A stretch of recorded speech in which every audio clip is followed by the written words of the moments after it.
Hello बच्चों, आज हम लोग स्टार्ट करेंगे इलेक्ट्रिक चार्ज एंड फील्ड्स। ध्यान रखिए, ये जो वीडियो लेक्चर्स होंगे ये आपके सीबीएसई बोर्ड्स को तो सपोर्ट करेंगे ही, साथ में जो बच्चे जेई और नीट की प्रिपरेशन कर रहे हैं उनके टॉपिक्स को भी मैं आगे लेते जाऊंगा और कोई भी टॉपिक छोड़ा नहीं जाएगा। यानी अगर नीट की प्रिपरेशन आप कर रहे हैं या जेई मेंस की, जेई एडवांस की भी टॉपिक हम लोग कवर करेंगे, तो आपको इन वीडियो लेक्चर से बहुत ज्यादा मदद मिलने वाली है। चलिए बात को तुरंत स्टार्ट करते हैं। बस मुझे आपके सपोर्ट की जरूरत पड़ेगी जिससे मेरा मोटिवेशन बना रहे और जबरदस्त भाषा में, इजी लैंग्वेज में आपको ये लेक्चर्स मिलते रहें। बहुत आसान है ये सब, बस थोड़ा कॉन्सेप्ट समझने की देरी होती है, दैट्स ऑल। बस उसके बाद करते चले जाएंगे। खैर, शुरू करते हैं हम लोग। तो स्टार्टिंग करते हैं हम लोग पहले ही चैप्टर की पहले ही लेक्चर से, इलेक्ट्रिक चार्ज एंड फील्ड्स। देखिए, पहले इंट्रोडक्शन की बात करते हैं। आपको मालूम ही है कि क्लास 12th में पूरी किताब, पूरे सिलेबस का आधा सिलेबस इसी बात पे डिपेंड करता है, चार्ज पर। ये पूरी कहानी का हीरो कौन है? Electric charge. क्यों? क्योंकि इलेक्ट्रिसिटी, इलेक्ट्रोस्टैटिक्स या करंट इलेक्ट्रिसिटी चार्ज से ही है, अभी बातचीत करेंगे। और मैग्नेटिज्म की बात करें तो उसका भी जो सोर्स होता है वो इलेक्ट्रिक चार्ज ही होता है जब वो मोशन में होता है। तो आपकी पूरी, और जब एक्सीलरेटेड मोशन में होता है तो इलेक्ट्रोमैग्नेटिक वेव निकालता है। तो पूरी एक बुक आपकी डिपेंड कर जाती है इलेक्ट्रिक चार्ज। तो इलेक्ट्रिक चार्ज को समझना बहुत ही इंपॉर्टेंट है। और आपको मैं याद दिला दूं कि 11th क्लास की जो बातें हैं उनमें बहुत बातें आपको दिखा करती थी, लेकिन 12th में कई ऐसे टॉपिक्स होंगे, बहुत टॉपिक्स ऐसे होंगे जो आपको दिखाई नहीं पड़ेंगे, आपको अंडरस्टैंडिंग से समझना होगा। उनमें से एक ये भी है। बहुत सरल बात है, कोई कठिन बात नहीं है। इंट्रोडक्शन के तौर पे आप जान सकते हैं कि हमारे पास दो तरह के चार्ज होते हैं जो आपको मालूम है, पॉजिटिव नेगेटिव। वो भी मैंने छोटा छोटा लिख रखा है, स्लाइड्स भी बना के मैं चलूंगा जिससे आपको नोट्स बनाने में आसानी हो। आप यहीं से मेरे साथ नोट्स बनाते रहिए। जब कुछ नोट करना होगा तो मैं किनारे हट जाऊंगा और आपको नोट करने का 1 सेकंड दूंगा, पॉज करके नोट कर सकते हैं। तो ये रही इंट्रोडक्शन की बात कि charge is very very important for our class 12th syllabus as well as जो पार्ट 2 कहते हैं जेई या नीट के लिए। चलिए बात को आगे लेके चलते हैं और हम देखते हैं कि चार्ज आखिर क्या है। तो चार्ज को जो साइंटिस्ट साहब थे, बेंजामिन फ्रैंकलिन, ये हमारे जो मॉडर्न चार्ज के बारे में जो बातें की गई, इस पे बहुत रिसर्च किया था 18th सेंचुरी में। और इन्होंने जो कॉन्सेप्ट लेके आए थे वो कॉन्सेप्ट यही था बेसिकली कि फ्लूइड, किसी में हॉट फ्लूइड होता है, किसी में लिक्विड कूल फ्लूइड होता है, ऐसे करके बातें थी। अल्टीमेटली वो कहां जाके ठहरी कि हमारे पास 2 चार्ज होने चाहिए। अब आपके मन में ये प्रश्न उठ सकता है कि 2 ही चार्ज क्यों? क्योंकि जो एक्सपेरिमेंट किए गए, बड़े बेसिक से एक्सपेरिमेंट, वहां पर एक चार्ज से काम नहीं चला। आपको मैं ये बातें आगे भी बता सकता हूं, लेकिन थोड़ी सी क्यूरियोसिटी आपकी बढ़ाने के लिए मैं बता रहा हूं। जैसे इन्होंने ग्लास रॉड को, ग्लास की जो छड़ होती है शीशे की बनी हुई, उसको सिल्क पे जब रगड़ा तो उस पर, अभी हमें मालूम है उस समय इस पर कोई चार्ज आ गया ग्लास पे जो पॉजिटिव इन नेचर था। और इसी तरह अगर हम प्लास्टिक को फर पर रगड़ते हैं तो प्लास्टिक पर जो चार्ज आ जाता है वो दूसरे नेचर का होता है। और इस ग्लास को और ये प्लास्टिक वाली रॉड को पास लाते हैं तो दोनों अट्रैक्ट होती हैं, और एक ग्लास वाली रॉड को और एक ग्लास वाली रॉड को पास लाते हैं तो ये रिपेल होती हैं।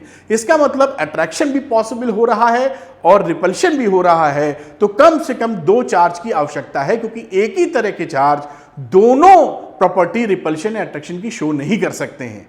तीसरे चार्ज की जरूरत अभी तक महसूस नहीं हुई, इस वजह से ये नहीं है।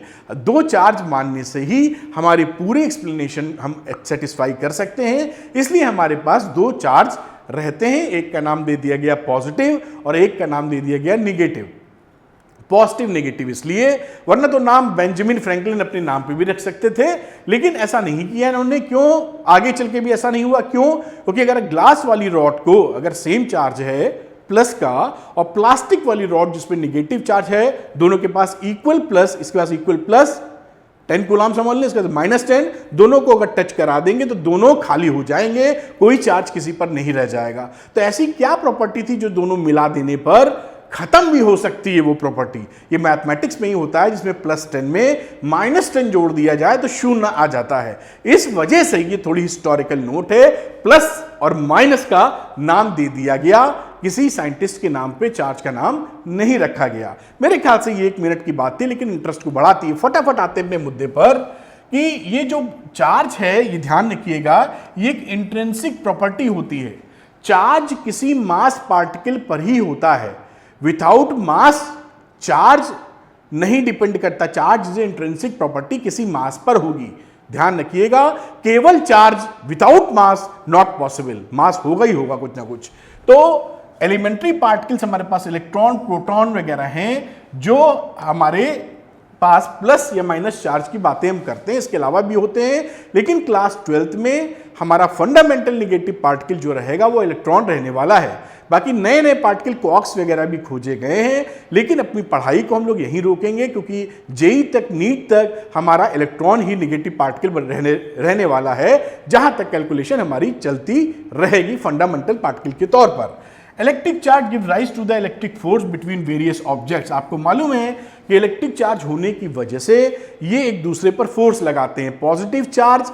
पॉजिटिव चार्ज के ऊपर रिपल्शन, जो लिखा भी होगा कहीं इसमें, और पॉजिटिव के सामने निगेटिव है तो अट्रैक्शन का फोर्स लगा देते हैं।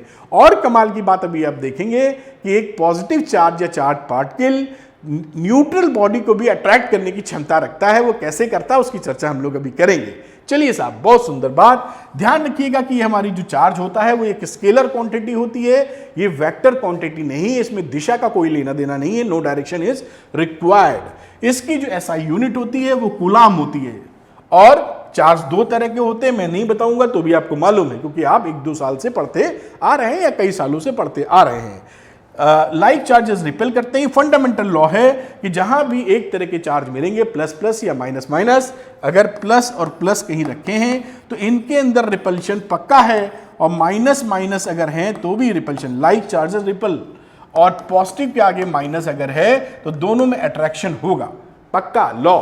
और आप समझ ही रहे हैं, इलेक्ट्रॉन पर जो चार्ज होता है उसको आपको याद कर लेना चाहिए। 1.6 × 10⁻19 कूलाम्स का चार्ज होता है साहब। तो ये बात कुछ बेसिक इंफॉर्मेशन थी चार्ज के बारे में, जो हमको पता होनी ही चाहिए। मैं स्क्रीन से 1 सेकंड के लिए हटता हूं, आप इसको नोट कर सकते हैं। इसकी स्लाइड्स लेने का आग्रह आप ना करिएगा, क्योंकि जब आप इसको नोट करेंगे तो आपको अपने आप बहुत ज़्यादा आ जाएगा। पढ़ाई में थोड़ी सी मेहनत लगती है। नोट कर लिया होगा मेरे ख्याल से, वीडियो पॉज करके आगे की चर्चा करते हैं हम लोग। स्लाइड नंबर 2 के देखते हैं क्या है। अब properties of charge, it is very important. इन्हीं छोटी छोटी बातों से बोर्ड एग्जामिनेशन के सवाल या नीट के सवाल या जेई के कॉन्सेप्चुअल सवाल बनते जाते हैं। आप ध्यान दीजिएगा, कमाल हो जाएगा। बात करते हैं प्रॉपर्टीज ऑफ इलेक्ट्रिक चार्ज की। तो पहले तो क्या होता है, एडिशन ऑफ चार्जेस। आपको मालूम होना चाहिए या होगा ही कि कहीं भी सिस्टम में अगर +2 कूलाम, -3 कूलाम, +4 कूलाम चार्जेस अगर हैं, C is the short symbol या सिंबल ऑफ कूलाम्स। इन सारों को अगर नेट चार्ज पूछा जाए तो हम इनको विथ साइन ऐड कर सकते हैं, यानी इनको अगर हम ऐड करेंगे तो शायद ये 3 कूलाम पॉजिटिव का आ जाएगा। तो ये एडिटिविटी इन नेचर ये चार्जेस शो करते हैं। ध्यान रखिएगा, जब भी हम फिजिक्स में चार्ज की बात करेंगे तो नेट चार्ज की बात करते हैं, वरना तो हर चीज में इलेक्ट्रॉन है ही, क्योंकि हर मटेरियल किसी ना किसी एटम से बना है और एटम में इलेक्ट्रॉन पाया जाएगा। तो हर चीज में इलेक्ट्रॉन है। लेकिन जब मेरे अंदर भी इलेक्ट्रॉन है, मेरी स्किन में भी इलेक्ट्रॉन है, आपकी आंखों में भी इलेक्ट्रॉन है, इस कैमरे में भी इलेक्ट्रॉन, इस बोर्ड में भी इलेक्ट्रॉन है। लेकिन मुद्दा ये होता है कि जब ये मान लीजिए ये एक पेन है और ये इलेक्ट्रिकली न्यूट्रल है, तो सपोज एग्जाम्पल के तौर पर 10 इलेक्ट्रॉन है, नेगेटिव चार्ज है, तो 10 पॉजिटिव चार्ज भी है, इसलिए न्यूट्रल है ये। जितने प्लस उतने माइनस। तो कब हम बोलेंगे इलेक्ट्रिकली चार्ज है, जब इन दोनों में से कोई संख्या बड़ी हो जाए। मतलब इलेक्ट्रॉन की ही बात की जाती है। अगर 10 की जगह 11 इलेक्ट्रॉन है, 11 इलेक्ट्रॉन है, पॉजिटिव निगेटिव चार्ज लिख रहा हूं, और उस पर पॉजिटिव चार्ज 10 है, तो आप देखेंगे कि एक इलेक्ट्रॉन एक्स्ट्रा है, यानी ये निगेटिवली चार्ज है। और कहीं पर अगर 10 हमारे पॉजिटिव चार्ज है और -9 इलेक्ट्रॉन है, तो हम बोलेंगे ये पॉजिटिव चार्ज है, क्योंकि पॉजिटिव वाला ज्यादा है। तो इलेक्ट्रॉन पे पाया जाने वाला चार्ज आप जानते ही हैं, इलेक्ट्रॉन पे निगेटिव और प्रोटॉन पे पॉजिटिव होता है, बस इक्वल चार्ज रहता है, वो भी मैग्नीट्यूड जो बताया गया है। तो आप समझ पाए होंगे एडिटिव इन नेचर। फटाफट बातें आगे ले चलते हैं। Conservation of charge, this is very very important.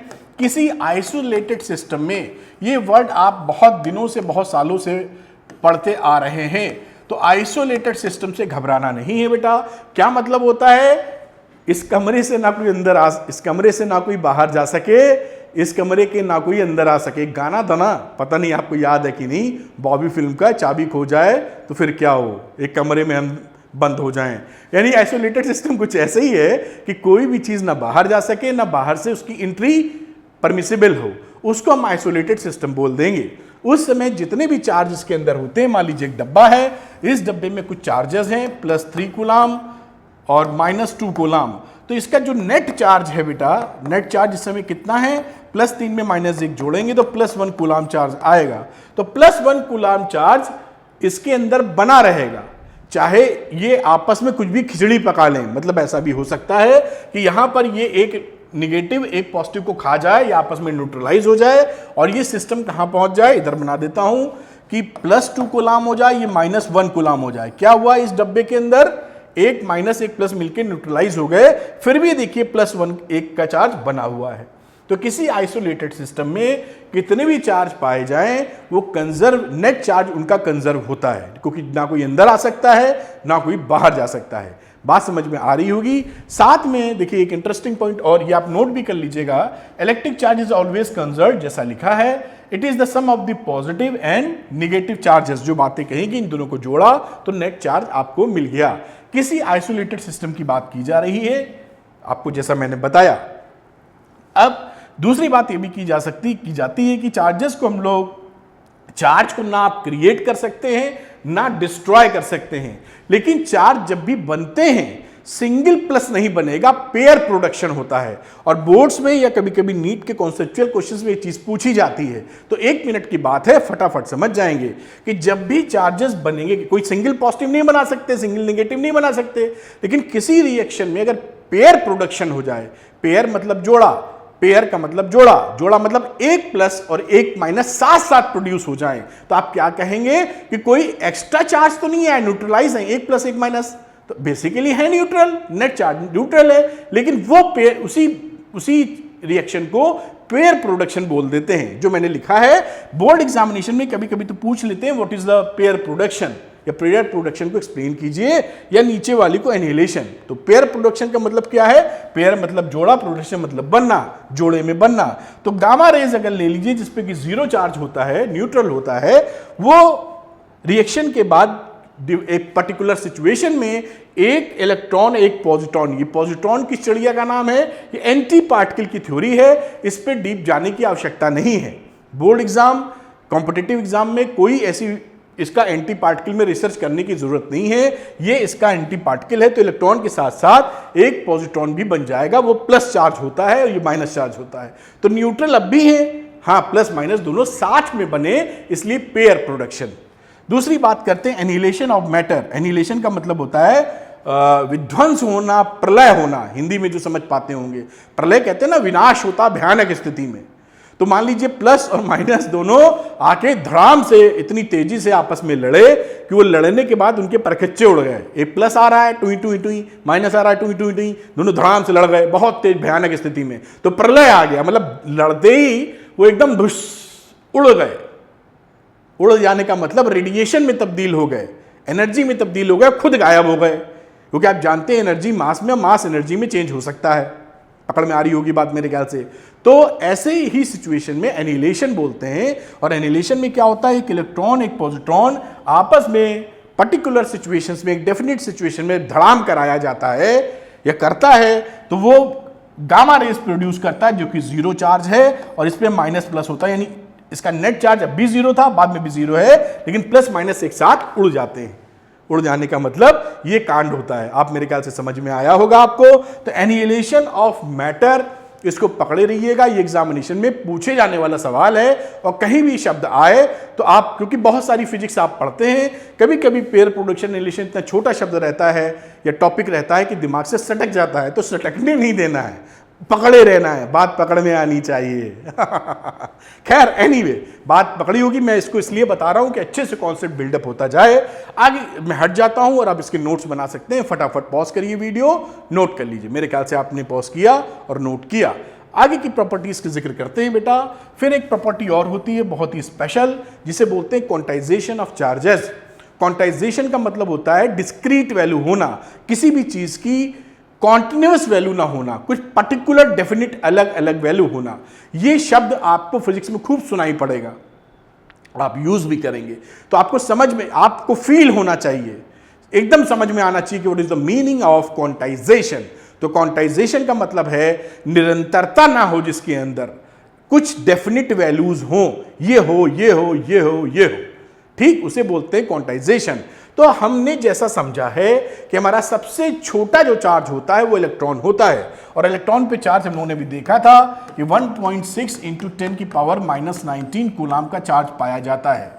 अब ये चार्ज जो है ये 1 इलेक्ट्रॉन, 2 इलेक्ट्रॉन, 4 इलेक्ट्रॉन के ही मल्टीपल में जा सकता है। अगर आप बोलें कि आधा इलेक्ट्रॉन के बराबर चार्ज दे दो तो वो संभव नहीं है, क्योंकि electron is the lowest possible charge जो हमारी थ्योरी के हिसाब से अभी तक है। बात पकड़ में आ रही होगी। तो अगर कोई आपसे बोले कि 1.6 की जगह सपोज कहीं सवाल आ जाए कि 0.8 इंटू 10 की पावर -10 कूलाम आप ट्रांसफर कर दीजिए ए बॉडी से बी बॉडी के अंदर, आप समझ रहे हैं, इतना कूलाम का चार्ज ट्रांसफर कर दें ए से बी में, तो क्या आप ट्रांसफर कर पाएंगे? तो आंसर है नहीं कर पाएंगे, क्योंकि सबसे छोटा जो चार्ज है 1.6 इंटू 10 की पावर -19 है। तो 1 इलेक्ट्रॉन ट्रांसफर कर सकते हैं, या 2 इलेक्ट्रॉन, आधा नहीं कर सकते, डेढ़ा नहीं कर सकते, डेढ़ मतलब 1.5, या 1.25, 1.75 नहीं कर सकते, 1, 2, 3 बजा दो इसका बीट, वैसे ही आप ट्रांसफर कर पाएंगे। आप समझ पा रहे होंगे। तो यहां पर आधा इलेक्ट्रॉन ट्रांसफर नहीं कर पाएंगे, यही बोलते हैं क्वांटाइजेशन। इसी बात से हमें समझ में क्या आता है कि भाई चार्ज को ट्रांसफर करना है तो हमें इलेक्ट्रॉन के बराबर का चार्ज, अब वो प्लस माइनस दोनों हो सकता है, इलेक्ट्रॉन पर है तो माइनस है और प्रोटॉन पे है तो प्लस है, और ये हो गया, यहां पर लिखिए तो होल नंबर लिख सकते हैं, होल नंबर का मतलब 0, 1, 2, 3, 4। तो n की वैल्यू साहब 0, 1, 2 से लेकर जितनी हो, तो कोई चार्ज नहीं ट्रांसफर हुआ तो 0, 1 हुआ तो 1, 2, 3, 4, इसे ही बोलते हैं क्वांटाइजेशन ऑफ चार्ज। मेरे ख्याल से बात आपने पकड़ी होगी, बहुत सरल भाषा वाली बात है, कोई टेंशन नहीं है। 1 electron, 2 electron, 3 electron and so on, आधा, 2.5 गुना, 1.25 गुना, ये नहीं चलेगा, कुछ ऐसा। अब ज्यादा एक्सप्लेन करूंगा तो और लंबा हो जाएगा, हम लोग कम समय में शार्प शूटर की तरह काम करना चाहते हैं। तो ये आप नोट कर लीजिएगा, मैं अभी पॉज कराऊंगा वीडियो, या करेंगे आप नोट करेंगे। फिर एक और बड़ी इंटरेस्टिंग चीज आती है, the charge is non relativistic. Non relativistic का मतलब है थ्योरी ऑफ रिलेटिविटी जो होती है, आप जानते हैं, जैसे मास होता है, मैं इसको थोड़ा सा ऊपर ले जाना चाहूंगा। आप जानते हैं कि जो हमारा मास होता है वो रिलेटिविस्टिक होता है, यानी m0 upon √1 minus v² upon c²। ये फॉर्मूला होता है मास का, उम्मीद आपको मालूम होगा, नहीं मालूम तो नोट कर लेना। m0 होता है रेस्ट मास, जब कोई बॉडी रुकी होती है तो उसके उस समय कितना मास है, ऐसा समझ लीजिए आप, ठीक है। जैसे जैसे वेलोसिटी आप इंक्रीज करते, कोई मास है उसकी स्पीड बढ़ा रहे हैं, ये रिमोट कंट्रोल बहुत तेजी से बढ़ाने शुरू कर देंगे, और अगर इसकी स्पीड कंपेरेबल टू लाइट की स्पीड, c क्या है, स्पीड ऑफ लाइट, स्पीड प्रकाश की, हिंदी मीडियम जो पढ़ते हैं, प्रकाश की गति, स्पीड ऑफ लाइट है ना, इसके कंपेरेबल में ये v बढ़ता जाएगा। कंपेरेबल में जब आ जाएगा तो आप देखिए m0 की वैल्यू बहुत बढ़ जाएगी, v हो जाएगा काफी कंपेरेबल। तो अगर कंपेरेबल होगा तो ये यूनिट कहां पहुंचनी शुरू हो जाएगी, 1 के करीब, और जब ये 1 के करीब पहुंचेगी तो नीचे वाला डिनोमिनेटर 0 हो जाएगा और m0 यानी m की वैल्यू काफी बड़ी हो जाएगी। तो जैसे जैसे आप स्पीड बढ़ाते हैं किसी की कंपेरेबल टू प्रकाश की स्पीड, स्पीड ऑफ लाइट, उसका मास बढ़ता चला जाता है। बड़ी इंटरेस्टिंग थ्योरी है ये भी। खैर इतना डिटेल नहीं जाना, हम जो बात बता रहे हैं उतना पकड़ो और समझ में आएगी बात। बात पकड़ में आ रही है ना, कि जब किसी भी चीज को थोड़ा बहुत तेजी ले जाओ कुछ नहीं, क्योंकि स्पीड ऑफ लाइट तो बहुत होती है, 3 × 10 की पावर 8 मीटर पर सेकंड, वो तो बहुत ज्यादा है। तो आपकी जो नॉर्मल गतियां होती हैं कि मोटरसाइकिल चला रहे हैं, प्लेन उड़ा रहे हैं, उससे कोई भयानक स्थिति नहीं क्रिएट हो रही, क्योंकि स्पीड ऑफ लाइट बहुत ज्यादा है। लेकिन उसके कंपेरेबल, मतलब उसके आसपास पहुंचेंगे या उसके सामने कुछ वैल्यूज ऐसी आने लगे जिसे हम इग्नोर नहीं कर सकते हैं, तो उस सिचुएशन में मास काफी बढ़ जाएगा।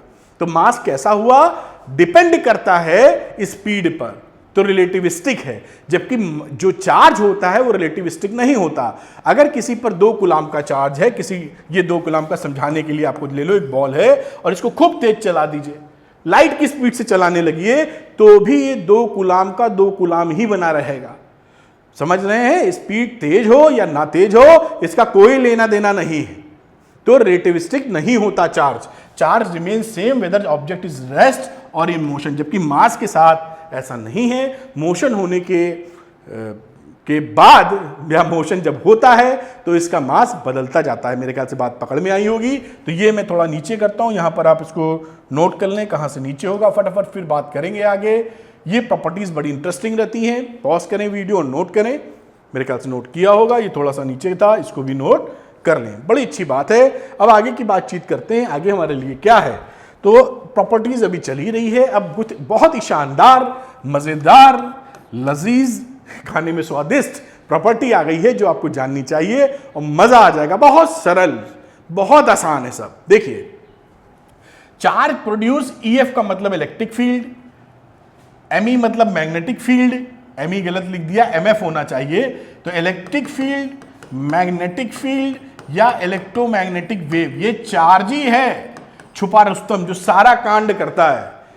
तो ये हीरो है यहां पे चार्ज, डिफरेंट सिचुएशन में डिफरेंट हालात क्रिएट कर देता है। जैसे पहली बात, ए charge at rest produces electric field. अगर एक चार्ज रुका हुआ है, रुका मतलब रेस्ट पर है, तो उस समय बेटा क्या होगा, वो इलेक्ट्रिक फील्ड बना देगा चारों तरफ। क्या होता है इलेक्ट्रिक फील्ड, इसकी चर्चा आगे करेंगे। जैसे ग्रेविटेशनल फील्ड पढ़ा था कि अगर मैं इस, क्या है ये रिमोट है, इसको मैं अगर छोड़ दूं तो टपक जाएगा नीचे दाएं से। कोई नीचे धरती से गचाक से हाथ करके नहीं खींच रहा है।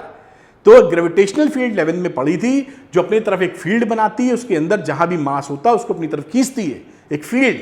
ऐसे ही चार्ज भी अपने चारों तरफ एक फील्ड बनाता है, और वहां पर दूसरा चार्ज अगर मौजूद होगा तो depending on the nature of the charge वो उसको अपनी तरफ खींचेगा, अपने से दूर भगाने की कोशिश करेगा। ये सरल भाषा में ये बात हुई, बाकी समझेंगे आगे। तो जब भी हम कोई चार्ज इलेक्ट्रोस्टैटिक कंडीशन में रुका हुआ चार्ज होता है, मान लीजिए ये कोई चार्ज बॉडी है, तो अपनी चारों तरफ ये एक इलेक्ट्रिक फील्ड बना लेती है। बहुत अच्छी बात। अब क्या होता है कि साहब उसके बाद पॉइंट नंबर 1 था, ये दूसरा point, A charge in motion. अब ये जब चार्ज जब मोशन में होता है तो उस समय अगर मान लीजिए यूनिफॉर्म मोशन में बात कर लूं, तो इलेक्ट्रिक फील्ड के साथ साथ वो मैग्नेटिक फील्ड भी प्रोड्यूस करता है। तो ये देखिए कमाल की बात हो गई कि अगर वो चलने लगा, मोशन में आते ही वैसे शुरू हो जाता है, भाषा सरल करने के लिए यूनिफॉर्म बोल रहे हैं, क्योंकि एक्सीलरेटेड अगर मोशन हुआ जो तीसरे नंबर का है, तो एक खूबी और आ जाएगी, एक ताकत और आ जाएगी इसके पास। तो अगर ये मूव कर रहा है, रुका नहीं है, चल रहा है, तो इलेक्ट्रिक फील्ड तो बनाएगा ही बनाएगा, साथ में मैग्नेटिक फील्ड भी बनाएगा, जो चैप्टर नंबर 4 से खेल शुरू होगा। समझ पा रहे हैं ना आप? तो इलेक्ट्रिक फील्ड मैग्नेटिक फील्ड दोनों बनाने लगेगा जब यूनिफॉर्म मोशन करेगा। और तीसरी कहानी में अगर उसका एक्सीलरेटेड मोशन है, यानी ये जो मोशन है यूनिफॉर्म नहीं, एक्सीलरेशन है उसमें, एक्सीलरेटेड मोशन, तो भाई साहब एक खूबी और, इलेक्ट्रिक फील्ड भी बना रहा है, मैग्नेटिक फील्ड भी बना रहा है, और इलेक्ट्रोमैग्नेटिक वेव्स भी निकाल रहा है, रेडिएशन भी निकालेगा, इलेक्ट्रोमैग्नेटिक वेव, जो चैप्टर नंबर 8 है शायद आपका, जो भी होगा, जहां तक 8 ही है, तो वहां पे चर्चा हम लोग करेंगे। तो ये पूरी 1 से 8 तक की कहानी यही खड़ी हो गई मोटी मोटी। तो ये कॉन्सेप्चुअल बातें हैं, आपको पकड़ में आएंगी तो मजा आता जाएगा, और है बहुत सरल, बहुत आसान। आइए समझते हैं, मेरे ख्याल से बात पकड़ ली होगी। तो जब चार्ज रुका हुआ है तो केवल इलेक्ट्रिक फील्ड, जब यूनिफॉर्म मोशन में है तो electric field and magnetic field, और कहीं पर अगर एक्सीलरेटेड मोशन में है यानी मूव करते वक्त एक्सीलरेशन है, तो उस समय इसके पास तीसरी प्रॉपर्टी भी ऐड हो जाएगी, electric field, magnetic field and electromagnetic waves, यानी रेडिएशन भी निकालना शुरू कर देगा। खैर, बहुत सुंदर बात, आप समझ पाए होंगे, रेडिएशन ऑफ इलेक्ट्रोमैग्नेटिक वेव्स। दूसरा, आप जानते ही हैं कि लाइक चार्जेस रिपल करते हैं, अपोजिट चार्जेस अट्रैक्ट करते हैं। इसको बताएं ना बताएं आपको मालूम ही है। तो ये कुछ चार्ज की खूबियां थी जो हमको पता होनी चाहिए। आगे देखते हैं हमारे लिए क्या है। कंडक्टर, इंसुलेटर्स, ये भी कोई विशेष बात नहीं है। नॉर्मल तरीके से आप जानते हैं कि जो कंडक्टर्स होते हैं वो, उसके अंदर बहुत सारे चार्जेस फ्री टू मूव होते हैं, यानी जो इलेक्ट्रॉन होते हैं वो बड़ी ही स्ट्रांगली बाउंड नहीं होते, वो उस मटेरियल के अंदर ही घूम रहे होते हैं, आवारा होते हैं। तो उसको जरा सा भी कहीं से पुश मिलता है या फोर्स लगता है, बस चल देते हैं। जैसे कि बच्चे होते हैं ना कुछ घूमने वाले, उनसे कहो चलो मॉल घूम के आते हैं, चलो यार, पढ़ना हो ना पढ़ना बात है, चलो पिक्चर देखते हैं, चलो यार वो चलो छुट्टी हो गई, चलो थोड़ा स्कूल टहलाते हैं, वो वाले स्कूल BG वाला स्कूल, तो वहाँ भी घूम आए। तो वो कुछ होते हैं ऐसे जो फ्री हैं, मतलब फ्री टाइम हमेशा, तो उस टाइप के मिल जाते हैं इलेक्ट्रॉन। मजाक के तौर पे बात कर रहे हैं, बाकी सब तो ये वीडियो जो देख रहा है वो तो पढ़ना ही चाहता है, तभी तो देख रहा है।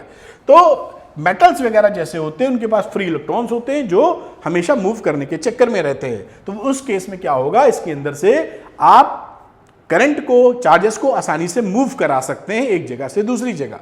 दूसरी इंसुलेटर्स की बात करते हैं, तो इसके अंदर चार्ज जो होते हैं वो, यहां पर इंसुलेटर में ये बात कुछ पुराने से आ गई है, मुझे यहां लिखना चाहिए, इसमें लिखा नहीं है, खैर इस बात को छोड़ दें आप। जो इंसुलेटर्स होते हैं वो इंसुलेटर्स के पास फ्री इलेक्ट्रॉन्स नहीं होते हैं, no free electrons, no free electrons, यानी जहां पर जो चार्ज अगर आप दे भी देंगे तो वो वही मिलेगा। मान लीजिए ये इंसुलेटर है, वुड, लकड़ी, तो इसके पास अगर आप चार्ज को फ्लो कराना चाहेंगे तो चार्ज फ्लो नहीं रहेगा, बड़ा ही मजबूत तरीके से ये एटम के साथ बाउंड होता है, अपनी जगह नहीं छोड़ता जल्दी। तो आप जानते ही हैं, कोई विशेष बताने की जरूरत इसमें नहीं है।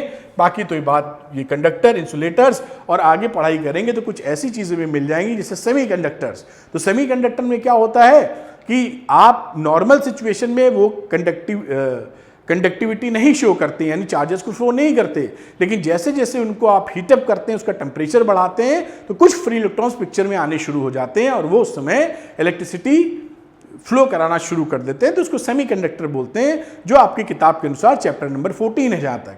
तो ये कोई विशेष बातें नहीं, बड़ी जनरल बातें हैं। आगे की चर्चा करते हैं कि आगे हमारे लिए क्या है। आइए तो बच्चों बात करते हैं हम लोग charging of a material bodies, यानी किसी भी बॉडी को अगर हम चार्ज करना चाहें तो मोटे तौर पर हमारे पास कौन कौन से मेथड्स हैं। बहुत ही सरल हलवा। देखिए बेसिकली हम लोग 3 तरीके से चार्ज करते हैं किसी बॉडी को। एक तो चार्जिंग बाय फ्रिक्शन, अभी बताता हूं आपको, कंडक्शन या इंडक्शन। ठीक है साहब, पहली चर्चा करते हैं चार्जिंग बाय फ्रिक्शन। तो फ्रिक्शन में क्या है कि हमने ग्लास रॉड ली, ग्लास शीशे की बनी हुई रॉड ले लीजिए और सिल्क पर रगड़ना, ये मान लीजिए कपड़ा है, सिल्क रगड़ दिया। तो जब हम रगड़ते हैं तो क्या होता है कि ये हमारी जो ग्लास है, ये ग्लास रॉड में बना देता हूं आप जिसे फिगर कर पाए, और ये समझ लीजिए सिल्क का एक क्लॉथ है, ये सिल्क है और ये ग्लास रॉड है। किस बात की चर्चा करते हैं? चार्जिंग बाय फ्रिक्शन की बात कर रहे हैं। तो उस समय ग्लास रॉड को जब इस पे आपने फ्रिक्शन दिया तो हम देखते हैं इसके ऊपर प्लस चार्ज आ जाता है, इस ग्लास रॉड के ऊपर, और इस सिल्क वाले पे निगेटिव चार्ज आ जाता है, सिल्क वाले कपड़े पर। तो क्या हुआ होगा, जब आप फ्रिक्शन करते हैं तो इससे कुछ इलेक्ट्रॉन टूटने का मतलब जो इसके मटेरियल में थे, घिसने पर वो यहां से फुदक के, घिसाई के दौरान उसको एनर्जी मिली और इसको छोड़कर वो इलेक्ट्रॉन सिल्क में आ गए। तो सिल्क में जब इलेक्ट्रॉन आ गए तो इस पे इलेक्ट्रॉनों की कमी हो गई, क्योंकि इससे निकले हैं इलेक्ट्रॉन। भाई इस रॉड से इलेक्ट्रॉन निकल के सिल्क के टुकड़े में गए हैं ना, तो यहां पॉजिटिव हो गया, जहां पे गए हैं उसमें इलेक्ट्रॉन की अधिकता हो गई तो नेगेटिव चार्ज हो गया। तो इस रगड़ाई की वजह से भी, रबिंग की वजह से भी या फ्रिक्शन की वजह से भी हम बॉडीज को चार्ज कर लेते हैं। तो ये positive in charge in nature हो गया, ये नेगेटिव चार्ज होगा। इसी की जगह ऐसा भी हो सकता है कि किसी प्लास्टिक बॉडी को आप ले लें। मान लीजिए इसको मैं ऊपर लेके जाता हूं और यहां पर कोई प्लास्टिक बॉडी लेता हूं, ये कंघा ले लिया सपोज, ये भी तो प्लास्टिक होता है कंघा, मतलब जिससे बाल हम लोग अपना सही करते हैं, झाड़ते हैं, हम लोग हिंदी में झाड़ना ही बोलते हैं, बाल को ऐसे काटते हैं। तो ये आपका कॉम्ब लिख देता हूं, प्लास्टिक कॉम्ब। ठीक, तो इस प्लास्टिक कॉम्ब को अगर आप किसी फर से ले लें, फर भी एक कपड़ा होता है, फर वाला कपड़ा देखा होगा, तो इस फर से अगर रगड़ मारें, यहां पे फ्रिक्शन दे दें, तो इसके ऊपर निगेटिव चार्ज आ जाता है और ये फर का टुकड़ा पॉजिटिव इन नेचर हो जाता है। तो निगेटिव पॉजिटिव कुछ भी आ सकता है। इसी वजह से कह भी पाए थे कि 2 तरह के चार्ज चाहिए, इन दोनों को पास लोगे अट्रैक्ट हो जाएगा, और ग्लास वाली को ग्लास वाले के पास लोगे तो दूर जाएंगे। तो 2 तरह के कम से कम चार्ज होने चाहिए।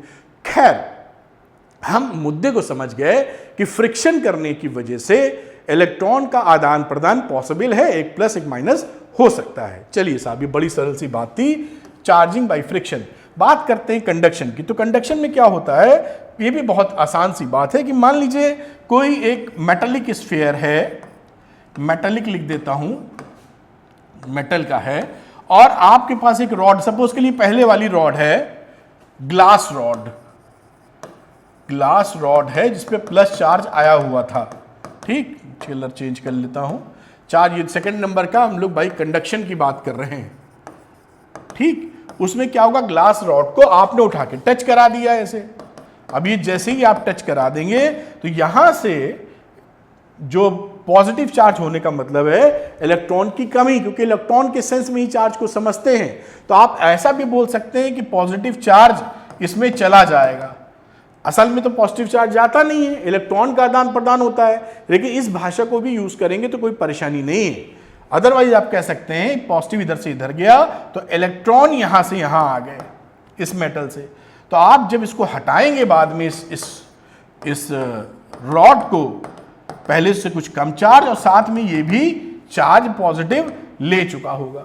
ये सब चर्चा हम बाद में करेंगे कि चार्ज एक बॉडी से दूसरे बॉडी में कब जाता है, वहां के लिए पोटेंशियल डिफरेंस एक इंपॉर्टेंट फैक्टर है, इंपॉर्टेंट फैक्टर नहीं, उसी वजह से जाता है, तो वो चैप्टर नंबर 2 में आएगा, तब देखेंगे कि एक जगह से दूसरी जगह चार्ज जाता ही क्यों है ना, उसकी मजबूरी है जाना, तो वो मजबूरी है इलेक्ट्रिक पोटेंशियल या पोटेंशियल डिफरेंस, वो बात में करेंगे। लेकिन अभी आप समझ पाएंगे कंडक्शन में क्या करना पड़ेगा, किसी भी चार्ज बॉडी को दूसरी चार्ज बॉडी से टुच्चू कराना पड़ेगा, मतलब टच कराना पड़ेगा, टच कराएं, कंडक्शन में टचिंग, तो आप टच कराएंगे तो दूसरी बॉडी भी चार्ज हो जाएगी और कुछ चार्ज इस पे आ जाएगा, कुछ चार्ज इस पे आ जाएगा और फिर बाद में हटाएंगे तो दोनों पे चार्ज आपको मिल गया साहब। इस तरह से आप कंडक्शन कर सकते हैं, कंडक्शन से चार्ज ला सकते हैं। तीसरी बात करते हैं जिसमें हम इंडक्शन की बात करते हैं, तो तीसरी कहानी में जहां पर आता है इंडक्शन, तो ये देखिए बड़ी ही इंटरेस्टिंग और सरल बातें हैं। इंडक्शन में हम लोग टचिंग नहीं करते, बिना टच कराए चार्ज करते हैं, बड़ी खूबी वाली बात है। और यहीं पर जो चर्चा हम लोग कर रहे थे ना कि एक चार्ज बॉडी एक न्यूट्रल बॉडी को भी अट्रैक्ट कर सकती है, कितना मजेदार। अभी तक तो ऐसा मन में भावना थी कि एक चार्ज बॉडी दूसरी चार्ज बॉडी को ही रिपेल करेगी या अट्रैक्ट, लेकिन अगर दूसरी चार्ज नहीं है तो भी ऐसा कर सकती है। कैसे कर सकती है, देखो मान लो ये मेटलिक स्फीयर है, क्यों मेटलिक बोल रहे हैं, कंडक्टर लेना है, मेटल का स्फीयर ले लीजिए, मेटल ले लीजिए, यहां पर हम एक ग्लास रॉड लाते हैं या कोई भी चार्ज बॉडी लाते हैं जिसपे हमारा चार्ज है, ठीक है साहब। अब ये चार्ज प्लस होने की वजह से इसके अंदर नेट चार्ज तो कुछ नहीं है बेटा, लेकिन इलेक्ट्रॉन तो है ही, और इलेक्ट्रॉन के साथ साथ इसमें प्लस भी प्रोटॉन भी है, तो क्या करता है ये इलेक्ट्रॉन को अपने पास बुलाता है, क्योंकि ये अट्रैक्ट करता है, खुद भी अट्रैक्ट रहता है इलेक्ट्रॉन की तरफ, तो इलेक्ट्रॉन वाले इसके पास आ जाते हैं अधिकतर चार्ज, और प्लस वालों को पसंद नहीं करता तो दूर फेंक देता है, तो उसको मैं दूर निशान लगा देता हूं, ये इधर कुछ प्लस वालों का जमावड़ा इधर हो जाता है। ऐसा बिल्कुल मत समझिएगा कि अगर इसके अंदर सारे प्लस इधर हो जाते हैं और सारे माइनस इधर, सबके साथ नहीं होता है। 100 हैं तो 25-50 पोलराइज हो जाते हैं। इंग्लिश में वर्ड यूज करते हैं पोलराइजेशन, हिंदी में बोलेंगे ध्रुवीकरण, ठीक है। जैसे राजनीति में भी पोलराइजेशन बोलते हैं, तो मैं लिख देता हूं पोलराइजेशन। ये लाइट वगैरह में भी यूज होता है, लेकिन वो डिफरेंट कॉन्टेक्स्ट में यूज होता है, तो इसको पोलराइजेशन कहते हैं, ध्रुवीकरण, यानी इस प्लस के पास में जमावड़ा हो जाता है निगेटिव वाले का। जमावड़ा समझते हैं ना, भीड़ लग जाती है, क्योंकि पसंद करता है एक दूसरे को पॉजिटिव नेगेटिव, और पॉजिटिव एक दूसरे को पसंद नहीं करते हैं, तो ये दूर धकेल देता है, पॉजिटिव दूर चला जाएगा। तो ये यहां पर देखिए पोलराइज्ड हो गया। अगर ये पोलराइज्ड हो गया और सपोज करिए इसका मास बड़ा कम, मतलब ये स्वतंत्र है मूव करने के लिए, कागज का टुकड़ा है, आपको दिखाऊं जैसे आप एक्सपेरिमेंट कर भी सकते हैं। एक कंघा लीजिए प्लास्टिक का, और अगर आपके बाल गर्मियों में सूखे, तेल नहीं लगाया आपने, खूब कस के 2, 4, 6, 10 बार 20 बार उसको झाड़िए। जब आप अपने बालों को काढ़ेंगे, सही करेंगे, तो कॉम्ब में जो कंघा है वो निगेटिवली चार्ज हो जाएगा। ये कॉम्ब आप करके देखिएगा, अभी ये कॉम्ब आपका क्या हो गया, निगेटिवली चार्ज, प्लस नहीं, ये निगेटिव, इसके अंदर चार्ज आ गए। अब कागज के छोटे छोटे टुकड़े, अपना पेपर निकालिए, छोटे छोटे कुतरन जैसे चूहे कतरते हैं वैसे आप कतर डालिए, दांत से नहीं हाथ से फाड़ डालिए, और इसको ले जाएंगे तो ये कागज के टुकड़े चिपक जाएंगे इसमें। तो कागज के टुकड़े जब फाड़े थे आपने, कतरे थे, तो उस समय थोड़ी चार्ज थे, वो तो न्यूट्रल थे, तो क्यों चिपक गए? इसलिए चिपक गए कि ये मान लीजिए कागज का टुकड़ा है और ये आपका कंघा है, ये निगेटिव चार्ज है, तो इसके पास वाले में यहां पर जमावड़ा प्लस का हो गया due to this negative charge, और निगेटिव थोड़े दूर हो गए मोटे तौर पे। अब इस पे लगने वाला फोर्स हो गया ज्यादा, ये दूर है तो कम, तो इसने सटाक से अपने को पास बुला लिया और चिपक गए। असल में ये न्यूट्रल था, फिर भी अट्रैक्ट हो गया due to polarization. Are you getting my point? इसे ही बोलते हैं इंडक्शन। तो इंडक्शन में बॉडी को टच नहीं किया जाता। जब बॉडी को पास ले जाते हैं किसी मेटल बॉडी के पास में, तो उस समय पोलराइजेशन ऑफ द चार्ज होता है, प्लस चार्ज एक तरफ इकट्ठा हो जाते हैं, माइनस वाले एक तरफ। अब देखिए अभी ये चार्ज, अगर ये ऐसी सिचुएशन है तो पोलराइजेशन हुआ। अब इस समय इस रॉड को अगर हटा देंगे आप, तो ये वापस घुल मिल जाएंगे। भाई अगर मान लीजिए इस रॉड को आप हटा दिए, तो ये हटा के दूर ले गए, तो उस यहां ले आए रॉड दूर, ये वाली रॉड है, वही रॉड है, डायग्राम थोड़ा अलग बन गया है, तो यहां पर फिर ये घुल मिल गए, प्लस माइनस न्यूट्रली है, जितने प्लस तीन तीन चलो न्यूट्रल। लेकिन अब आपने क्या किया कि इसको आप यहां ले गए थे और यहां पर आपने इसको सपोज करिए अर्थ से कनेक्ट कर दिया। अर्थ के बाद बहुत इलेक्ट्रॉन होते हैं, इलेक्ट्रॉन ले भी सकता है, दे भी सकता है, मतलब एक टैंकर है बहुत बड़ा समझो। तो ये जो माइनस वाले हैं इसको तो ये पकड़े हुए हैं, इस प्लस वाले को धक्का लगा रहा, तुम जाओ दूर, यहां से मुझसे दूर जाओ। अब यहां से कई ऐसे चार्ज होंगे प्लस जो कि धरती की तरफ चले आएंगे। अब कई बच्चे कानून निकाल देंगे इसमें कि सर प्लस तो चलते नहीं। आप ऐसा बोल रहे हैं, चलेंगे तो इलेक्ट्रॉन ही। अगर मैं बोल रहा हूं कि 4 प्लस ऐसे जा रहे हैं, तो इसका मतलब असल क्या है कि धरती अर्थ है, अर्थ का सिंबल ये है, इस अर्थ से 4 इलेक्ट्रॉन इसकी उल्टी दिशा में जा रहे हैं, मतलब वही होता है कहने का। तो उसमें चूना नुक्ती नहीं निकालना है, बात समझनी है, फंडा समझना है। तो असल में इसको न्यूट्रलाइज करने के लिए इलेक्ट्रॉन अर्थ से असल में यहां से निकल के यहां पहुंच जाएंगे, इसको न्यूट्रलाइज कर देंगे। अब जब ये न्यूट्रलाइज हो गया, फिर इस रॉड को हटाएंगे तो ये भाई साहब निगेटिव चार्ज हो जाएगा, क्योंकि प्लस वाले तो ऑलरेडी खत्म हो चुके थे न्यूट्रलाइज होके।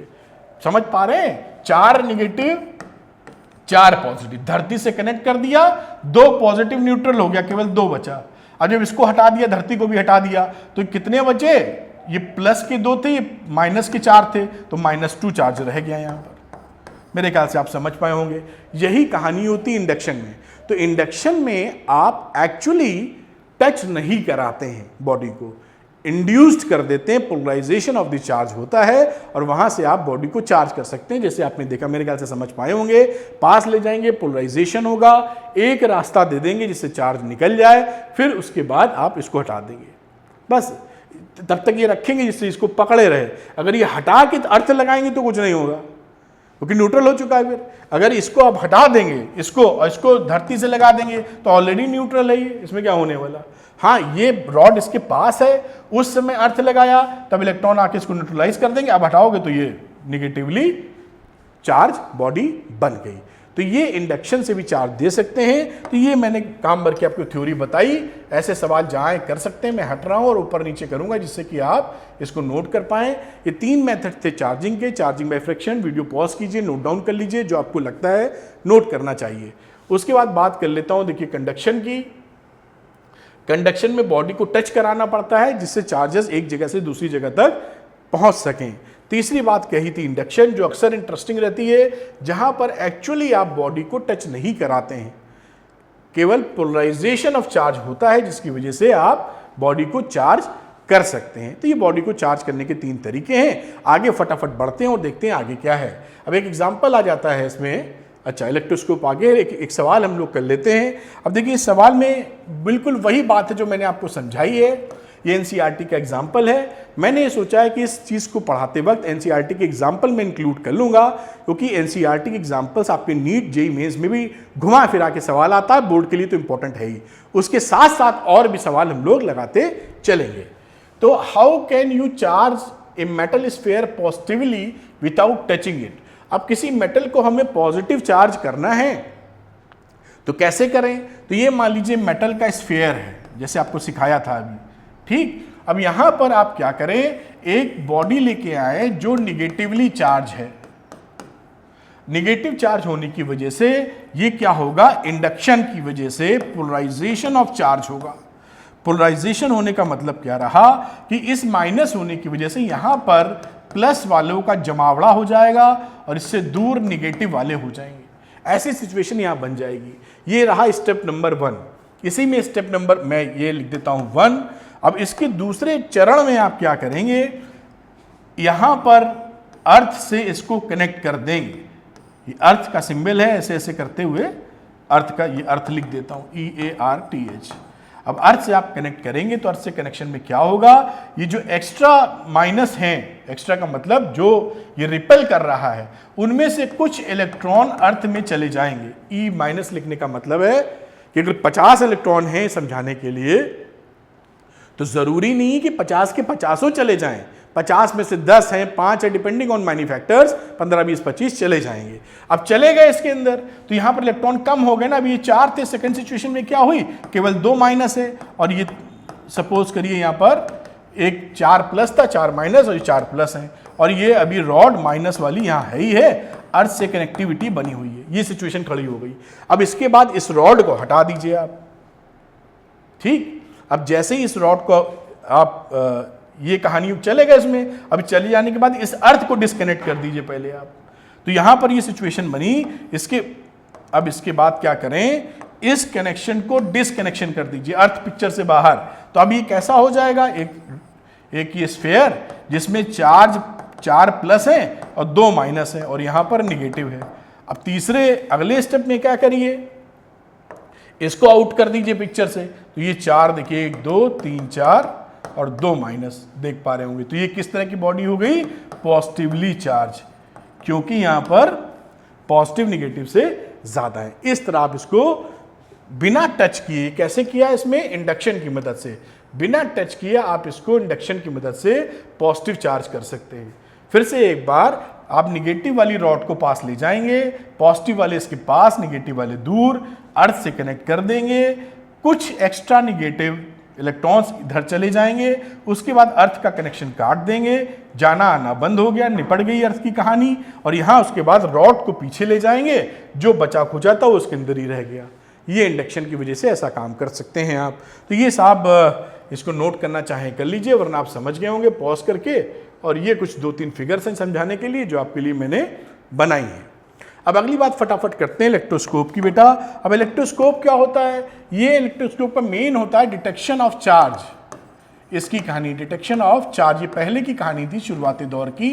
उसमें क्या किया गया, जैसा एनसीईआरटी का फिगर है, यहां पर एक देखिए, अभी तो आपको ये एक शीशे का चैम्बर लगा हुआ जिससे हवा ना लगे, और यहां पर मेटल नॉब रखते हैं। मेटल नॉब मतलब मेटल का गोला, और एक मेटल रॉड होती है, बीच में रबर है, हिले डुले नहीं, और ये गोल्ड लीव्स होती हैं इसके अंदर।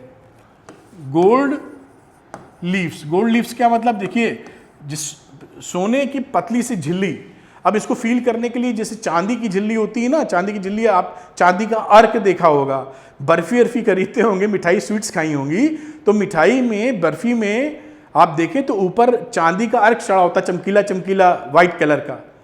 तो आप खाते भी हैं, टेस्टी भी लगता है, देखने में अच्छा लगता है। वो क्या होती है, सिल्वर होती है। उसको पीट पीट के आपको मालूम है ना, मेलेबिलिटी जिन मेटल्स में अच्छी होती है, उसको आप पीटते जाएंगे तो वो ब्रेक नहीं होती, वो टूटेगी नहीं, वो फैलती चली जाती है। तो चांदी के अंदर भी गुण होता है, गोल्ड के अंदर तो और शानदार होता है।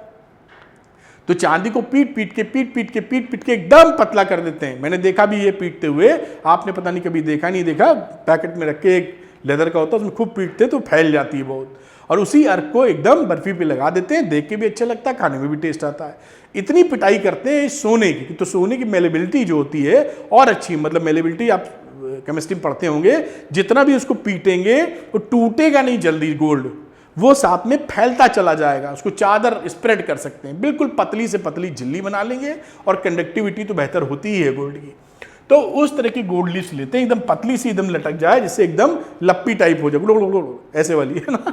अब यहां पर ये जो रॉड है, मेटल की रॉड, यहां से उठाकर आपने लीव्स ऐसे लगा दी। सपोज करिए ये कोई 2 लीव्स हैं, ये क्या है, गोल्ड लीव्स, इसी को गोल्ड लीव्स बोल रहे हैं। अब ये भाई ऐसे रखेंगे तो बड़ी दिक्कत, ये मेटल नॉब है, क्योंकि हवा चल गई तो ये उड़ने लगेगी, तो इसको फिर संभालना पड़ेगा, एक डब्बे में बंद कर दो ना उड़े, रबर का पैकिंग कर दो और ये डब्बे में, अब डब्बा ऐसा होना चाहिए दिखे तो ट्रांसपेरेंट डब्बा बना दो, ग्लास लगा दो, बात खत्म। सब लॉजिक ही है, जुगाड़ सिस्टम और कुछ नहीं, बस समझ जाओ बस। तो इस तरह से इसको अंदर पैकेट कर दिया, ग्लास विंडो की दिखे भैया क्या हो रहा है, और ऊपर से हवा चले तो बिना बात के ना हिलने लगे। ठीक, अब हम यहाँ पर किसी बॉडी को पता करने के लिए कि कोई बॉडी चार्ज है कि नहीं, इस बॉडी को इस पे लेके आए, सपोज करिए एक रॉड को लेके आए। अब ये रॉड पॉजिटिवली चार्ज है सपोज, अब पॉजिटिव चार्ज होने की वजह से जैसे ही हम इसको टच करेंगे, सपोज करिए टच किया पॉजिटिव चार्ज को, तो ये पॉजिटिव चार्ज इस नॉब में, मेटल का नॉब है, ये मेटल की रॉड है, इसमें पॉजिटिव चार्ज चला जाएगा, यहां पे भी पॉजिटिव आ जाएगा, यहां पे भी पॉजिटिव आ जाएगा, और दोनों एक दूसरे से सेम चार्ज है, इसलिए रिपल्शन हो जाएगा। तो जो नॉब ऐसे लटकी थी, कैसे बताऊं, ऐसे जो ऐसे लटकी थी, ऐसे नॉब ऐसे फैल जाएगी, ऐसे लटकी थी ऐसे फैल जाएगी। जितनी ज्यादा फैलेगी उतनी ही ज्यादा चार्ज है उसके ऊपर, ऐसा समझा जाता था। बिल्कुल ठीक है। और अगर वो कुछ नहीं हुआ उसके अंदर, मान लो न्यूट्रल बॉडी के टच कराया हो, तो ये जहां थी वहीं रहेगी, तो आप समझ जाओगे कि ये जो रॉड टच कराई जा रही है उसमें कोई चार्ज नहीं। और प्लस या माइनस लेके आओगे, प्लस लेके आओगे तब भी फैलेगी, माइनस लेके आओगे तब भी फैलेगी। तो फैलेगी, कितनी फैली, इससे आप समझ सकते हो कि उसके अंदर कितना चार्ज था। अब इस बॉडी को, फिर ये रॉड को किनारे कर दिया गया। अब आप सोच रहे होगे ये तो चार्ज हो चुकी, भाई ये नॉब वॉब का जो सिस्टम था ये तो चार्ज हो चुका, ये रॉड तो निकल ली टेस्टिंग करा के। अब उस समय हम लोग क्या करते हैं, इसको अर्थ से कनेक्ट करा देते हैं।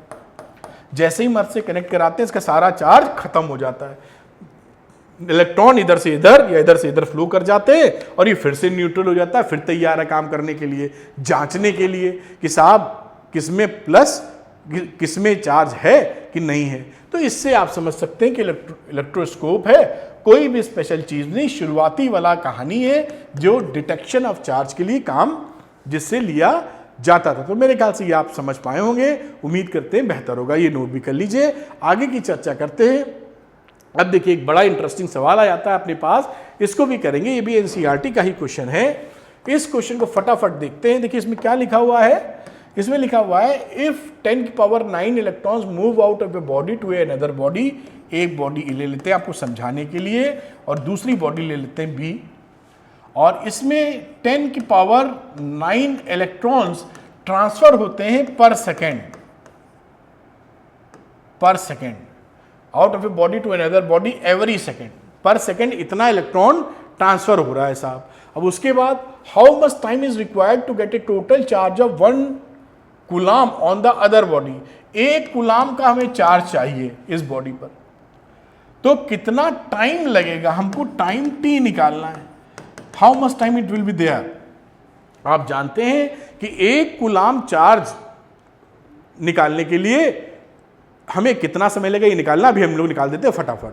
तो 1 सेकेंड में कितने इलेक्ट्रॉन ट्रांसफर हो रहे हैं, 10⁹ इलेक्ट्रॉन्स। अगर मैं बोलूं कि 1 सेकेंड में कितना चार्ज ट्रांसफर हो रहा है, तो चार्ज ट्रांसफर इन 1 सेकेंड, तो इस इलेक्ट्रॉन को 1 इलेक्ट्रॉन पे पाए जाने वाले चार्ज से मल्टीप्लाई कर दीजिए, तो 1.6 1 इलेक्ट्रॉन पे पाया जाने वाला charge 1.6 × 10⁻19 into number of electron. तो 1 सेकंड में कितना चार्ज जा रहा है, इतना चार्ज जा रहा है, आप समझ पा रहे होंगे।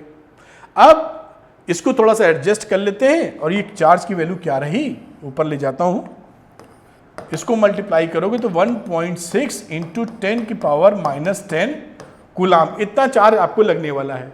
अब हम लोग बात करते हैं कि 1 कूलाम चार्ज ट्रांसफर होने में कितना लगेगा, इतना तो जा रहा है पर सेकेंड। अब बच्चों देखिए इसका क्या मतलब रहा कि 1 सेकेंड में जो चार्ज जा रहा है वो चार्ज कितना, 1.6 × 10⁻⁻10 कूलाम। तो मैं इसको उल्टा ऐसे ही लिखता हूं, जैसे यूनिटरी प्रिंसिपल लगा रहा हूं सिंपल, कि भाई इतना चार्ज 1 सेकंड में जाता है तो 1 कूलाम चार्ज कितने सेकंड में जाएगा, तो 1.6 × 10⁻⁻10 कूलाम के लिए टाइम लगता है 1 सेकंड का।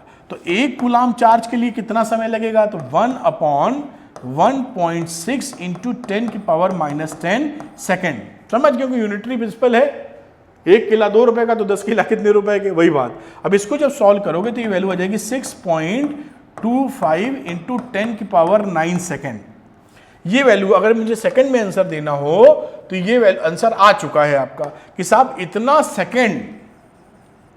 इतना सेकंड आपको लगेगा एक कूलम चार्ज को ट्रांसफर करने में। अब इससे फील नहीं आता है तो हम लोग इसको नंबर ऑफ ईयर्स में चेंज कर देंगे इस टाइम को। तो इस सेकंड को 6.25 को 10 की पावर 9 सेकेंड्स को अगर हम चेंज करें घंटे में तो कितने से डिवाइड करना, एक मिनट में करेंगे तो 60 से, फिर एक घंटे में 60 मिनट्स, तो ये हो गया घंटे में। घंटे के बाद एक दिन में 24 घंटे, तो एक दिन आ गया, और पूरे साल में 365 दिन। तो अगर मैं इतने से डिवाइड मार दूं, देखिए 3600 का मतलब हो गया एक घंटे की कहानी, फिर ये एक दिन की कहानी, और फिर ये एक साल की कहानी। तो ये जो वैल्यू आएगी वो आएगी नंबर ऑफ ईयर्स, कितने घंटे। तो ये मोटा मोटा निकालेंगे तो आ जाएगा 198 ईयर्स। आप समझ रहे हैं, मोटा मोटा अप्रॉक्सीमेटली 200 साल आपके लग जाएंगे। ये कहानी है, देखिए ये फील कराने के लिए ये किया गया है वर्किंग, वरना आंसर तो यही भी काफी था। तो आप देखिए कि इतनी तेजी से, अब देखिए इससे फील भी ले लीजिए आप कि यहां पर 10 की पावर 9 इलेक्ट्रॉन ए से बी में, 10 की पावर 9 बहुत होता है भाई, 10 की पावर 6 जब हम बोलते हैं तभी हो जाता है 10 लाख। तो 10 लाख 6 और 3 जीरो और हैं, तो कितने लाखों करोड़ों की बात हो गई। इतने इलेक्ट्रॉन एक सेकंड में जा रहे हैं, लाखों करोड़ों इलेक्ट्रॉन, और उसके बावजूद आपको एक कूलम चार्ज को ट्रांसफर करने में 200 साल का वक्त लग गया। तो आप समझिए एक कूलम चार्ज कितना बड़ा है और कितने इलेक्ट्रॉन इसके अंदर पाए जाते हैं। बहुत ज्यादा इलेक्ट्रॉन होते हैं। अगर आपको और थोड़ा सा अंदाजा दिया जाए तो अगर एक कॉपर का हम पीस ले लें, क्यूबिक पीस ले लें 1 सेंटीमीटर का, सपोज ऐसे टुकड़ा 1 सेंटीमीटर इतना ही होगा। अगर रफ फिगर में बना रहा हूं तो समझ लीजिए जो आपके सामने बना हुआ है 1 सेंटीमीटर का क्यूबिक एक टुकड़ा ले ले, तो इसके अंदर जानते हैं कितने इलेक्ट्रॉन्स हो गए, 2.5 इंटू 10 की पावर 24 इलेक्ट्रॉन्स। मोटे तौर पे इसको 1 सेंटीमीटर आप समझ सकते हैं स्केल से नापे तो इतना, इतने में ही कितने इलेक्ट्रॉन है, इतने देखिए गिनते गिनते ही हम लोग निपट जाएंगे। तो इतने ज्यादा इलेक्ट्रॉन इसके अंदर पाए जाते हैं। उम्मीद कर रहे हैं इस बात को आप फील कर पाए, और न्यूमेरिकल भी हो गया, एग्जाम में आए तो कर दीजिएगा, इसको नोट कर लीजिए। फिर अगली चर्चा की बात हम लोग करेंगे। तो ये मेरे ख्याल से आपने नोट कर लिया होगा, पॉज कर लें वीडियो, नोट कर लीजिए, फिर अगली बात करते हैं। तो बच्चों करते हैं एक छोटा सा न्यूमेरिकल, और बहुत इंटरेस्टिंग, और एग्जामिनेशन वगैरह में आते रहते हैं ऐसे सवाल, कहीं भी आ जाएगा, आपका नीट में भी आ जाता है। How much positive and negative charge is there in a cup of water. एक कप ऑफ वाटर ले लें अगर हम लोग, सपोज समझाने के लिए हैंडल ठीक नहीं बना, तो इसमें अगर पानी है तो उसमें कितना चार्ज होगा। तो जब भी कप ऑफ वाटर का जिक्र किया जाए, नॉर्मली आप इसका मास कितना ले लिया करेंगे, 250 ग्राम्स, 1 लीटर का चौथाई, तो 250 ग्राम, 250 ग्राम आपका मास हो जाएगा। ये मास किसका है, H2O का, दैट इज वाटर। अब जो वाटर का मॉलिक्यूलर मास होता है, मॉलिक्यूलर मास ऑफ वाटर या H2O में लिख दूं क्योंकि अभी उससे समझा दूंगा, तो वैल्यू हो जाती है 18 ग्राम। ऑक्सीजन हो गया, आप जान ही रहे हैं H2O, तो 18 ग्राम्स हो जाएगा मॉलिक्यूलर मास इसका। अब यहां पर देखिए कि अब मोल से इसका कॉन्टेक्स्ट देखिए कि 18 ग्राम में आपको नंबर ऑफ मॉलिक्यूल्स कितने मिलेंगे, अवोगाद्रो नंबर के बराबर मॉलिक्यूल्स, क्योंकि 1 मोल हो गया ना, ये तो 1 मोल है, तो 1 मोल यानी 18 ग्राम से नंबर ऑफ मॉलिक्यूल्स कितने मिले, अवोगाद्रो नंबर के बराबर, विच इज 6.02 इंटू 10 की पावर 23 मॉलिक्यूल्स। इतने में है 18 ग्राम्स में। तो 250 ग्राम्स में कितने होंगे, 250 ग्राम्स में, तो आप क्या करेंगे, 6.02 इंटू 10 की पावर 23 अपॉन 18 इंटू 250, इतने मॉलिक्यूल्स आपको मिलेंगे। This is the molecules of H2O या water in 1 cup of water. मेरे ख्याल से बात आप समझ पा रहे होंगे। अब जो एक ये जो मॉलिक्यूल है इसमें कितना चार्ज है H2O के अंदर। तो मैं कलर थोड़ा चेंज कर लेता हूं और इसको थोड़ा ऊपर लेके जाता हूं। अब आप H2O में देखें कि H2O में ऑक्सीजन के पास 8 और हाइड्रोजन के पास 1, तो 10 इलेक्ट्रॉन है, 10 negative charge and 10 positive charge है। आप समझ, क्योंकि इलेक्ट्रिकली तो न्यूट्रल है, तो ऑक्सीजन के पास 8 इलेक्ट्रॉन और 8 प्रोटॉन, और हाइड्रोजन के एक सिंगल H के पास एक हाइड्रोजन, एक प्लस एक माइनस, 2 है इसलिए 2 प्लस 2 माइनस, तो टोटल 10 माइनस और 10 निगेटिव हो गए। तो टोटल चार्ज कितना होगा बेटा? अब ये फिगर जो लिखी हुई है इसमें देखिए, इसमें कैलकुलेट कर लीजिए। तो पॉजिटिव चार्ज कितना रहा? तो पॉजिटिव चार्ज की बात अगर हम लोग करें तो आप सिंपली क्या कर सकते हैं, इतने तो मॉलिक्यूल्स थे 6.02 इंटू 10 की पावर 23 अपॉन 18 इंटू 250, और एक मॉलिक्यूल में जो चार्ज मिल रहा है वो 10 प्लस मिल रहे हैं, तो इसको 10 से मल्टीप्लाई कीजिए, और साथ में एक के ऊपर चार्ज होता है 1.6 इंटू 10 की पावर माइनस 19 कूलाम, और यही आपका आंसर प्रोड्यूस कर देगा 1.34 इंटू 10 की पावर 7 कूलाम प्लस चार्ज। और क्योंकि पॉजिटिव और निगेटिव बराबर हैं इसलिए इतना ही चार्ज निगेटिव भी होगा, निगेटिव भी इतना ही चार्ज, बस वो क्या होगा, निगेटिव। फिर से एक बार आपको दिखा रहा हूं, ये कितने थे number of molecules, number of molecules, एक मॉलिक्यूल में 10 प्लस है तो 10 प्लस हो गए, ए प्लस पे है कूलाम में इतना चार्ज 1.6 इंटू 10 की पावर माइनस 19, अब इसको कैलकुलेट कर लें 1.34 इंटू 10 की पावर 7 कूलाम का आपको चार्ज मिल जाएगा। तो ये सवाल, अब ये अगर आपने थोड़ा समझा है तो मोल कॉन्सेप्ट थोड़ा सा लग गया है। अब बिल्कुल आप मान के चलें, आपको ऐसा लगे कि अरे ये कैसे, ऐसे भी सवाल एग्जामिनेशन मतलब नीट वगैरह में, जेईई मेंस में बिल्कुल आ जाते हैं, बोर्ड के लिए तो है ही बहुत इंपॉर्टेंट। और अगर आप ध्यान से पढ़ते लिखते हैं तो कर लेंगे, कई बच्चे हो सकता ना कर पाए इसको, तो सीख लीजिए, फिर आप इसको नोट कर लीजिए, फिर अगला भी एक न्यूमेरिकल लगाएंगे हम लोग जिससे आप बातों को अच्छे से समझ सकें। तो इसको नोट कर लें साहब, फिर अगले की हम लोग चर्चा करेंगे। तो पॉज कर लें वीडियो और इसको नोट कर लें, मेरे ख्याल से नोट कर लिया होगा। इसके नीचे वाला पोर्शन जो कैलकुलेशन का था वो भी ले लीजिए, उसको भी नोट कर लीजिए। ठीक है, अब ये आपका हो गया होगा। अब चलते इसके अगले क्वेश्चन पे। ये क्वेश्चन और है, नीट वगैरह में शायद ये आया है, क्या है, तो ऐसे क्वेश्चंस को जरूर लगा देना ही बेहतर होता है। ए कॉपर वायर हैज मास 6.35 ग्राम। ये देखिए जैसा हमने भी समझाया सेम ऐसे ही सवाल है, इतना इसका मास है कॉपर का। Knowing that molar mass of copper, molar mass जो कॉपर का है वो मोलर मास का मतलब है 63.5 ग्राम पर मोल। भाई मोलर मास का मतलब क्या होता है, एक मोल का इतना mass, 1 mole of copper is equal to 63.5 gram. ऐसे समझो जैसे सरल भाषा लगे, खत्म। मोलर मास का ये मतलब है, और क्या। एंड इट्स एटॉमिक नंबर, और इसका जो एटॉमिक नंबर है वो है 29। ये वैल्यूज आपको दे रखी हैं। निकालना क्या है, total charge on all protons in the wire, कितने प्रोटॉन्स हैं इसके अंदर। तो अब करने की कोशिश करते हैं। देखिए नंबर ऑफ मोल्स कितने कॉपर के अंदर यहां जो हम लेके बैठे हैं, तो यहां देखिए नंबर ऑफ मोल्स, तो कितना मास टोटल है 6.35 ग्राम, और मोलर मास कितना है, ये 63.5 ग्राम, 63.5 ग्राम, ग्राम ग्राम लिखा था कट गया, और वैल्यू कितनी आएगी 0.1 मोल।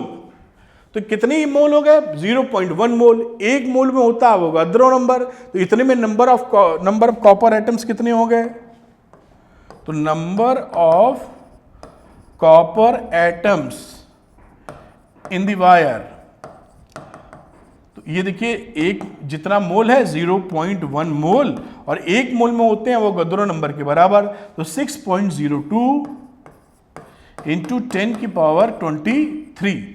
अब ये 0.123 का एक कम कर देगा तो 22 बचेगा, तो 6.02 इंटू 10 की पावर 22 वैल्यू आ जाएगी। सब नोट करिए, सब यही सब एग्जाम में होना है कहीं भी कोई भी एग्जाम नहीं देंगे। तो नंबर ऑफ प्रोटॉन्स कितना है वायर में, फिर से कलर चेंज करने की कोशिश, कौन सा कलर, तो नंबर ऑफ प्रोटॉन्स। अब देखिए इतने तो थे कॉपर एटम्स, एक में कितने, एक में एटॉमिक नंबर 29 है, तो इसको 29 से मल्टीप्लाई कर दो, 6.02 इंटू 10 की पावर 22, इसको आप मल्टीप्लाई कर दीजिए, वैल्यू आ जाएगी यहां पर 1.75 इंटू 10 की पावर 24। इतने आपके हो गए प्रोटॉन्स।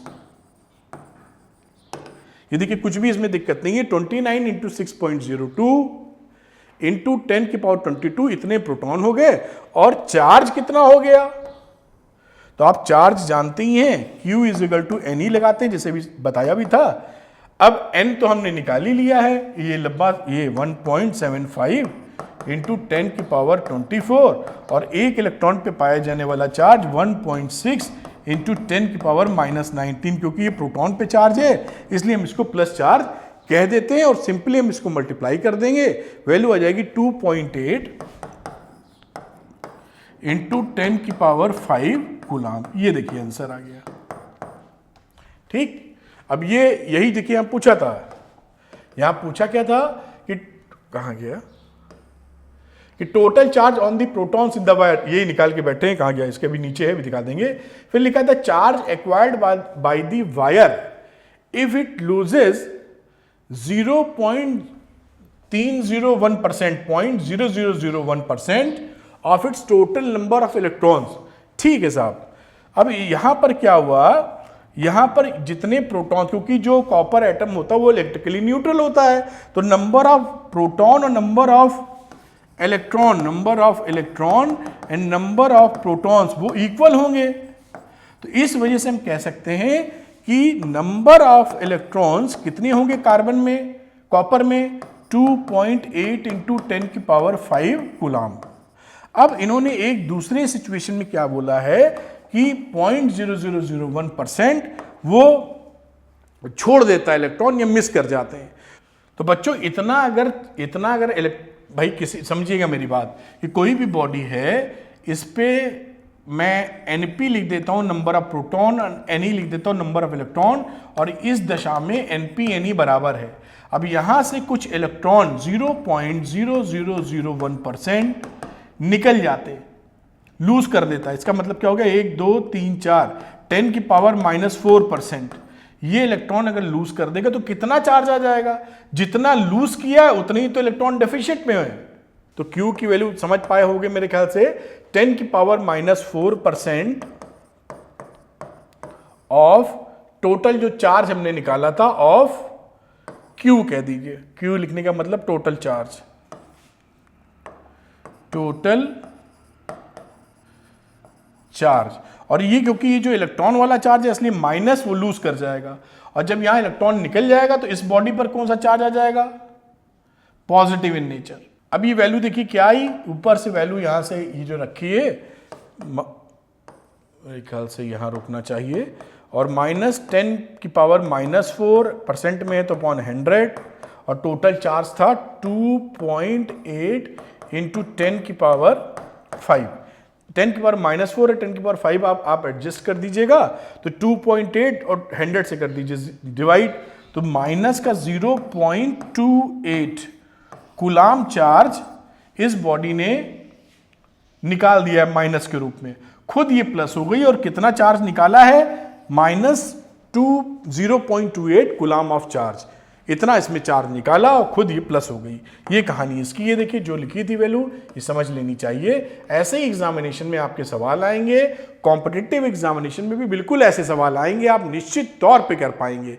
सारी क्वालिटी या जो लेक्चर फ्लो है वो ऐसा ही होगा कि पढ़ने वाला बच्चा बोर्ड भी क्लियर कर ले, आसानी से समझ में आए, थ्योरी बिल्कुल समझ में आए, नीट और जेईई में भी एग्जामिनेशन में बिल्कुल निकाल दे उसको। आप लेक्चर पूरा देखिए, आपका कॉन्फिडेंस बढ़ता चला जाएगा। खैर, तो ये क्वेश्चन था, आप इसको कॉपी कर लें और पॉज करें वीडियो और कॉपी करें, और फिर इसको मैं ऊपर ले जाता हूं, और यहां पर भी मैं पॉज करिए वीडियो को और यहां कॉपी कर लीजिए। इस तरीके से देखिए सवाल हो जाएगा। उम्मीद करते हैं कि आपको ये वीडियो पसंद आया होगा। Thank you very much, wish you all the best, thank you, bye.